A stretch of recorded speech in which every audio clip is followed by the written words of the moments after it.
Poutine exige le contrôle de l'ensemble de Donetsk lors de ses entretiens avec Trump. Plus de 7 millions de personnes aux États-Unis sont descendues dans la rue pour protester contre la politique de Trump. Des responsables américains prévoient une rencontre entre Trump et le dirigeant nord-coréen Kim Jong-un. Le président polonais Karol Nawrocki déclare qu'il ne signera pas la loi sur le partenariat civil qui menace le mariage. Le président polonais signe une loi sur l'impôt sur le revenu nul pour les parents, une loi similaire déjà promulguée en Hongrie. Deux hauts responsables au courant de la conversation ont déclaré que le président russe Vladimir Poutine, lors d'un appel téléphonique avec le président Donald Trump la semaine dernière, a exigé que Kiev cède le contrôle total de Donetsk, RPD, une région stratégiquement importante dans l'est de l'Ukraine, comme condition pour mettre fin à la guerre, a rapporté le Washington Post, WP.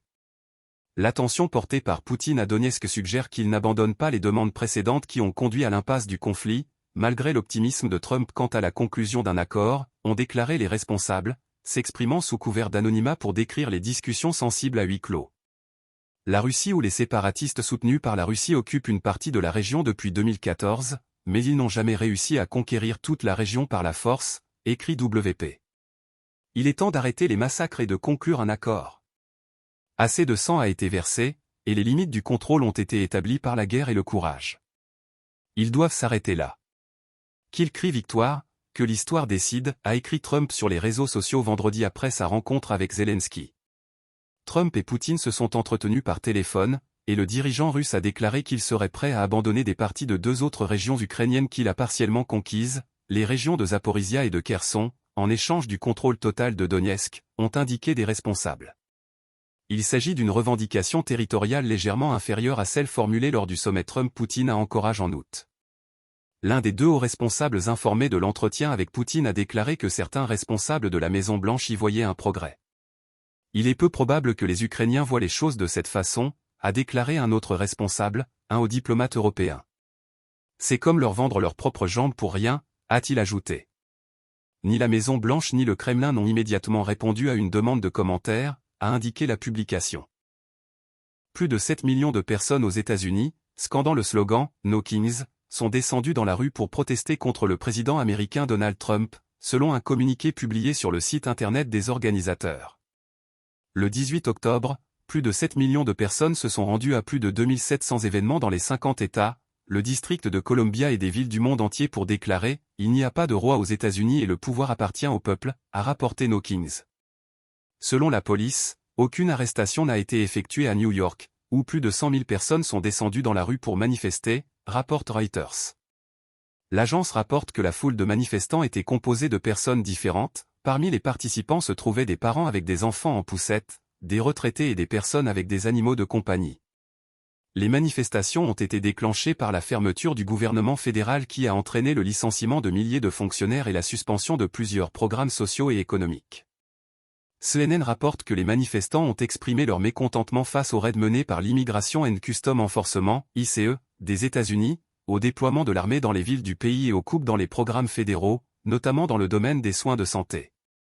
Les précédentes manifestations, No Kings, aux États-Unis ont eu lieu le 14 juin.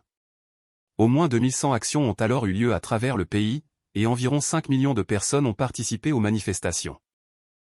L'administration américaine envisage une rencontre entre le président Donald Trump et le dirigeant nord-coréen Kim Jong-un dans les semaines à venir, a rapporté Politico sur CNN. Il s'agirait de la 4e rencontre entre les deux dirigeants et de la première au cours du second mandat de Trump. J'aimerais rencontrer Kim Jong-un cette année, a déclaré Donald Trump en août, alors qu'il recevait pour la première fois à la Maison-Blanche le nouveau président sud-coréen, Lee Jae-myung. Trump se rendra en Asie ce mois-ci, où il participera à la réunion de l'Association des Nations de l'Asie du Sud-Est, ASEAN, en Malaisie et au sommet de la coopération économique Asie-Pacifique en Corée du Sud. Il devrait également se rendre au Japon. Cependant, comme l'a rapporté CNN, les responsables n'ont pas encore fait de planification logistique sérieuse, car ils sont davantage concentrés sur l'organisation d'une rencontre avec le dirigeant chinois Xi Jinping dans un contexte de tensions commerciales croissantes entre Pékin et Washington. Kim Jong-un a également déclaré qu'il serait prêt à rencontrer à nouveau Donald Trump. Personnellement, j'ai encore de bons souvenirs du président américain Trump, a déclaré Kim le mois dernier.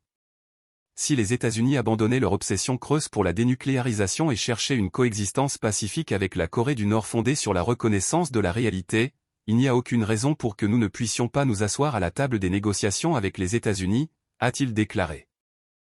Le projet de loi sur le partenariat civil du gouvernement polonais tente de satisfaire à la fois les défenseurs des droits LGBTQ+, et les conservateurs convaincus, rapporte Politico. Le gouvernement polonais a présenté vendredi un projet de partenariat civil qui a provoqué des tensions au sein de la coalition au pouvoir, déçu les militants des droits LGBTQ+, et a peu de chances d'être signé par le président Karol Nawrocki. Cette question préoccupe la coalition au pouvoir composée de 4 partis dirigés par le Premier ministre Donald Tusk depuis qu'elle a pris le pouvoir au Parti nationaliste Droit et Justice, PiS, il y a 2 ans. Les efforts pour résoudre le problème ont été bloqués par des désaccords au sein de la coalition quadripartite de Donald Tusk, à laquelle fait face le Parti populaire polonais, PSL, un parti agraire. Cela a forcé le gouvernement à soumettre un projet de loi qui tente de conserver le soutien du PSL, mais qui ne satisfait guère les partisans centristes et de gauche de la coalition, car il propose un statut de partenariat civil nettement inférieur au mariage. Tusk a souligné que cette loi est un compromis insatisfaisant. La nature de cette coalition conduit à une situation où soit il y a une impasse complète et rien ne peut être fait, soit on recherche un compromis qui rendra vraiment la vie des gens plus facile et plus supportable, même si personne n'en sera content, a déclaré Tusk aux journalistes. Le président Karol Nawrocki, allié du PiS, a depuis longtemps clairement indiqué qu'il s'opposerait aux dispositions légales qui instaurent des pseudo-mariages ou menacent d'une autre manière l'institution traditionnelle. Le chef du PiS, Jarosław Kaczyński, a condamné vendredi le projet de loi, affirmant qu'il contredit clairement la Constitution, mais cherche également à remplacer le mariage traditionnel par des pseudo-unions. Les députés de gauche ont expliqué qu'il ne s'agissait pas d'une attaque contre l'institution du mariage, que le projet visait seulement à faciliter la vie des gens, sans même mentionner qu'il était destiné aux représentants LGBT. La proposition ne contient aucune disposition relative aux enfants, comme la tutelle ou l'adoption. Elle ne contient que des mesures pratiques destinées à faciliter la vie des Polonais, a déclaré Ursula Pasławska, députée du PSL, lors d'une conférence de presse. Cette loi ne violerait ni n'affaiblirait en aucune façon l'institution du mariage, a ajouté Pasławska. Selon la constitution polonaise, le mariage est défini comme une union entre un homme et une femme. Le projet de loi, intitulé étrangement « Loi relative au statut des personnes proches dans les relations et aux accords de cohabitation », vise à définir les relations de droits et d'obligations entre partenaires vivant en union libre. Il ne précise pas le sexe des partenaires. Le projet de loi prévoit des dispositions sur le respect mutuel, le soutien, l'attention, la loyauté et la coopération pour le bien commun, a déclaré Kotula. Il garantit le droit à un logement commun, l'obligation mutuelle de verser une pension alimentaire, le droit d'accéder aux informations médicales de l'autre, l'exonération des droits de succession et de donation, et la déclaration fiscale conjointe pour les couples déclarant des biens communs. Le projet prévoit également l'exonération des taxes sur les transactions civiles, le droit à une pension de survie, l'héritage par testament, la possibilité pour les 2 partenaires de bénéficier d'une assurance maladie et un congé pour soins. Cela est toutefois loin d'empêcher les couples de même sexe de se marier, ce qui est de plus en plus courant dans d'autres pays de l'UE. Ce projet de loi a reçu de chaleureux éloges de la part de l'organisation non gouvernementale, Campagne contre l'homophobie. Elle propose des mesures modestes et prudentes qui offrent un peu de sécurité à ceux qui n'en avaient pas auparavant. C'est un pas en avant, mais si modeste et prudent qu'il est difficile d'y voir le courage que toutes les familles polonaises méritent vraiment, a déclaré l'organisation dans un communiqué. Dans le dernier classement annuel des droits LGBTQ+ de la campagne, la Pologne se classe au 2e rang des pays de l'UE, améliorant légèrement sa position par rapport à l'année dernière, où elle était classée dernière. Hubert Sobecki, représentant de l'organisation de défense des droits LGBTQ+, Miłość nie wyklucza, l'amour n'exclut pas, a déclaré que la proposition contient certaines solutions progressistes, mais qu'elle risque de freiner les progrès futurs. Que dois-je faire maintenant? Leur embrasser la main en signe de gratitude? Nous aurons 2 types de personnes en Pologne, celles qui peuvent se marier légalement et bénéficier de tous les avantages qui en découlent, et celles qui ne le peuvent pas, a déclaré Sobecki. Le président polonais Karol Nawrocki a signé le 16 octobre une loi exemptant les familles avec au moins 2 enfants de l'impôt sur le revenu des personnes physiques, IRP, si leur revenu annuel ne dépasse pas 140 000 zloty, environ 33 000 €, rapporte Euronews. L'initiateur du projet de loi est le président Karol Nawrocki.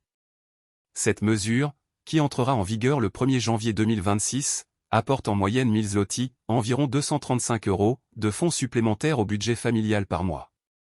La loi est financée par 14 milliards de zloty provenant de réductions d'impôts et fait partie d'une réforme visant à stimuler le taux de natalité en Pologne, où le taux en 2024 n'était que de 1,16 enfants par femme. Les experts doutent de la faisabilité de cette initiative, mais la présidence affirme qu'il s'agit d'une étape importante pour le bien-être des familles. La loi a reçu le soutien des milieux conservateurs, mais l'opposition critique ses sources de financement et son impact à long terme sur l'économie. Euronews souligne que la mesure reflète la volonté du gouvernement polonais de faire face à la crise démographique, mais son efficacité restera à évaluer dans le futur. Pendant ce temps, en Hongrie, une loi est entrée en vigueur le 1er octobre, exemptant de l'impôt sur le revenu les mères élevant 3 enfants ou plus, quel que soit leur âge ou celui de leurs enfants. Les auteurs du projet de loi sont le parti au pouvoir du Premier ministre hongrois Viktor Orbán, le Fidesz. Cette allocation s'applique à environ 250 000 femmes et leur permet de gagner jusqu'à 100 000 forints, environ 260 €, de plus chaque mois.